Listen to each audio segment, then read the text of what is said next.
Hello guys, welcome back to my channel. இன்றைக்கி நம்ம என்ன வீடியோ பார்க்க போகிறோம் அப்படின்னு பார்த்தீங்கன்னா, டெஸ்கிரிப்டிவ் அப்ரோச் அப்படின்னா என்ன அப்படின்னு சொல்லி தான் பார்க்க போகிறோம். இது வந்து லாங்குவேஜ் அண்ட் லிங்குவிஸ்டிக்ஸ் அப்படிங்கிற பேப்பர் கீழே வந்து இந்த டாபிக் வருது. அண்ட் சம்மரி பார்க்குறதுக்கு முன்னாடி நம்ம சேனல் இது வரைக்கும் சப்ஸ்கிரைப் பண்ணாதவங்க மறக்காமல் சப்ஸ்கிரைப் பண்ணிக்கோங்க. அண்ட் பக்கத்தில் உள்ள பெல் ஐக்கானையும் கிளிக் பண்ணிக்கோங்க. ஃபர்ஸ்ட் ஆஃப் ஆல் வந்து வாட் இஸ் டிஸ்கிரிப்டிவ் அப்ரோச் அப்படின்னு பார்த்தீங்க அப்படின்னா, டிஸ்கிரிப்டிவ் அப்ரோச் அப்படின்னா என்ன?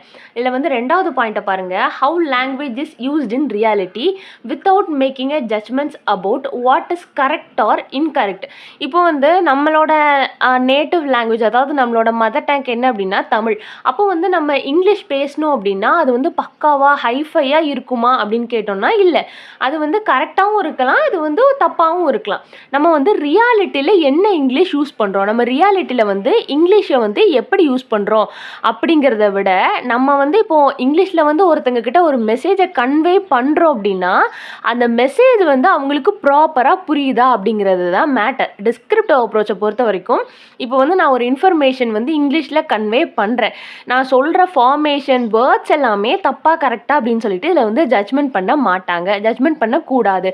அட் த சேம் டைம் ஆனால் நான் கன்வே பண்ண போகிற மெசேஜ் வந்து ப்ராப்பராக அவங்களுக்கு கன்வே ஆகுதா இல்லையா அப்படிங்கிறது தான் வந்து டிஸ்கிரிப்டிவ் அப்ரோச் அப்படின்னா. இதில் என்ன சொல்லியிருக்காங்க அப்படின்னு பார்த்தீங்கன்னா, ஒரு நேட்டிவான இங்கிலீஷ் ஸ்பீக்கர்ஸ் இருக்காங்க இல்லையா, நேட்டிவான இங்கிலீஷ் ஸ்பீக்கர்ஸ் வந்து எப்படி ஒரு இங்கிலீஷை எழுதுவாங்க, ஒரு தப்பு இல்லாமல் இங்கிலீஷை பேசுறது எழுதுறது எல்லாமே இருக்கும். அதே மாதிரி வந்து நம்ம பேசுவோமா வைப்போமா அப்படிங்கிறதெல்லாம் வந்து தேவை கிடையாது. ஏன் அப்படின்னா டிஸ்கிரிப்டிவ் அப்ரோச்சுக்கு அப்படின்னு சொல்லிட்டு ஒரு ப்ராப்பரான செட் ஆஃப் ரூல்ஸே வந்து கிடையாது. அதில் வந்து கரெக்டாக தப்பாங்கிற ஜட்ஜ்மெண்ட் கிடையாது. மெசேஜ் வந்து கரெக்டாக கன்வே ஆச்சா இல்லையா, நம்மள வந்து யூஸ் பண்ணி சொல்கிற லாங்குவேஜ் மூலியமாக அவங்களுக்கு வந்து மெசேஜ் கன்வே ஆச்சா இல்லையாங்கிறதா மேட்ரு. அதான் சொல்லியிருக்காங்க. Educated native speaker of language speak and write and infer convention about what is generally regarded as correct or standard.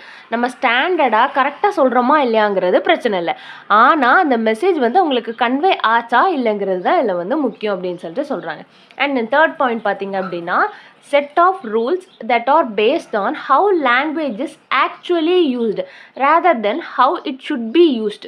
இப்போ வந்து இதில் வந்து ஒரு லாங்குவேஜை வந்து ஆக்சுவலாக எப்படி யூஸ் பண்ணணும் அப்படிங்கிறது வந்து பிரச்சனை இல்லை, ஆனால் அந்த லாங்குவேஜை வந்து யூஸ் பண்ணி மெசேஜ் கன்வே பண்ணிட்டோமா, அந்த லாங்குவேஜ் மூலியமாக வந்து அந்த ரூல்ஸ் எல்லாமே ப்ராப்பராக நம்ம ஃபாலோ பண்ணி பேசி கன்வே பண்ணோமா அப்படிங்கிறது பிரச்சனை இல்லை. ஆனால் நம்ம வந்து அந்த லாங்குவேஜில் பேசி ஒரு இன்ஃபர்மேஷன் கன்வே பண்ணிட்டோம் அப்படின்னா அதுதான் டிஸ்கிரிப்டிவ் கிராமர் அப்படின்னு சொல்லிட்டு சொல்கிறாங்க. டிஸ்கிரிப்டிவ் கிராமரில் வந்து, அதாவது டிஸ்கிரிப்டிவ் அப்ரோச்சில் வந்து ஒரு பெர்ஸ்பெக்டிவ் அப்ரோச் இருக்குது இல்லையா, பெர்ஸ்பெக்டிவ் அப்ரோச்சில் இருக்கிற மாதிரி ப்ராப்பரான ரூல்ஸ் எல்லாம் ஃபாலோ பண்ணி தான் பண்ணணுமா அப்படின்னு கேட்டிங்கன்னா இல்லை. நமக்கு வந்து இதில் தேவையானது வந்து ஒரே ஒரு விஷயந்தான், மெசேஜ் வந்து நம்ம சொல்கிற லாங்குவேஜ் மூலயமா அவங்களுக்கு கன்வே ஆச்சா இல்லையா அப்படிங்கிறது தான் மேட்டர். அண்ட் தென் பார்த்தீங்க அப்படின்னா, a descriptive approach to grammar example how people use language in everyday. Descriptive அப்ரோச்சில் என்ன பார்க்குறாங்க அப்படின்னா, பீப்புள் வந்து அவங்களோட எவ்ரிடேயில் வந்து எப்படி லாங்குவேஜை யூஸ் பண்ணுறாங்க அப்படின்னு சொல்லி. Even though people don't always speak and write in a way that stick to standard rules of grammar as described in perspective approach. இப்போ வந்து பீப்புள் வந்து எவ்ரிடே அவங்களோட லாங்குவேஜை வந்து எப்படி யூஸ் பண்ணுறாங்க அப்படின்னு சொல்லிட்டு பார்த்தீங்க அப்படின்னா, எல்லாருமே வந்து பெர்ஸ்பெக்டிவ் அப்ரோச் இருக்கு இல்லையா, பெர்ஸ்பெக்டிவ் அப்ரோச்சில் வந்து கொடுத்துருக்கிற ரூல்ஸை எல்லாமே ப்ராப்பராக ஃபாலோ பண்ணி நம்மளோட ரூல்ஸை வந்து இங்கிலீஷ் வந்து பேசுகிறாங்களா, இங்கிலீஷ் வந்து எழுதுகிறாங்களா அப்படின்னு கேட்டிங்கன்னா இல்லை. பெர்ஸ்பெக்டிவ் அப்ரோச் அப்படின்னா என்ன அப்படின்னு சொல்லிட்டு ஆல்ரெடி நம்ம சேனலில் வந்து வீடியோ அப்லோட் பண்ணியிருக்கேன். பார்க்காதவங்க வந்து பார்த்துட்டு இதை பாருங்கள், இன்னும் கொஞ்சம் கூட ஈஸியாக வந்து உங்களுக்கு புரியும், அண்டர்ஸ்டாண்ட் பண்ணுறதுக்கு வந்து இன்னும் கொஞ்சம் கூட ஈஸியாக இருக்கும். நான் சொல்ல சொல்ல வந்து நோட்ஸ் எடுத்துகிட்டே வாங்க, இதெல்லாமே ஹிண்ட்ஸ் நீங்கள் வந்து எக்ஸ்பேண்ட் பண்ணி எக்ஸாமுக்கு வந்து எழுதிக்கோங்க. இப்போ வந்து பெர்ஸ்பெக்டிவ் அப்ரோச் இருக்குது இல்லையா, அதில் வந்து ஒரு செட் ஆஃப் ரூல்ஸ் இருக்குது. அந்த ரூல்ஸ் எல்லாம் யூஸ் பண்ணி தான் நம்ம டெய்லி யூசேஜில் நம்ம லாங்குவேஜ் பேசுகிறோமா எழுதுகிறோமான்னு கேட்டிங்கன்னா இல்லை. ஆனாலுமே நம்மளோட அந்த கொஹிரண்டான மெசேஜ் வந்து கன்வே ஆச்சுல்ல, அந்த ரூல்ஸ் எல்லாம் ஃபாலோ பண்ணாமலே நம்மளோட மெசேஜ் வந்து கன்வே ஆயிடுச்சு அப்படின்னு சொல்கிறது நம்ம டிஸ்கிரிப்டிவ் அப்ரோச்னு சொல்கிறாங்க. Descriptive grammar recognize that because language evolves over time.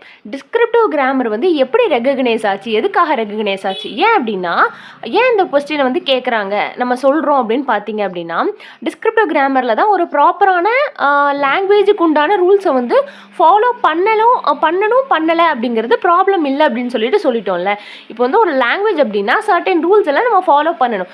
ஆனால் டிஸ்கிரிப்டிவ் அப்ரோச்சில் நமக்கு மெசேஜ் மட்டும் கன்வே ஆனால் போதும் அப்படின்னு சொல்லிட்டு சொல்கிறோம்ல.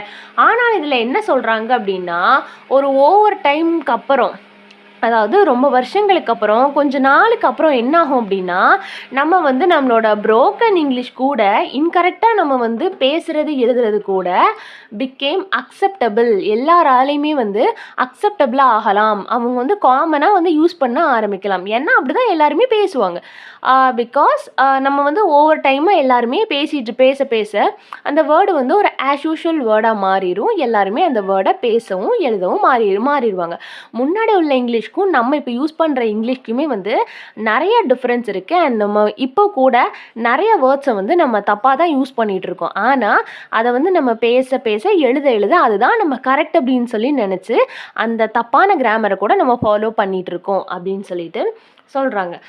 இவ்வளோ தான் டிஸ்கிரிப்டிவ் அப்ரோச் அப்படின்னா. ஏதாவது டவுட் இருந்ததுன்னா மறக்காம கீழே கமெண்ட் பண்ணுங்கள். அண்ட் வேறு ஏதாவது நாவல் போமுக்கு சம்மரி வேணும்னா அதையும் கீழே கமெண்ட் பண்ணுங்கள். தேங்க்ஸ் ஃபார் வாட்சிங் and subscribe for more videos.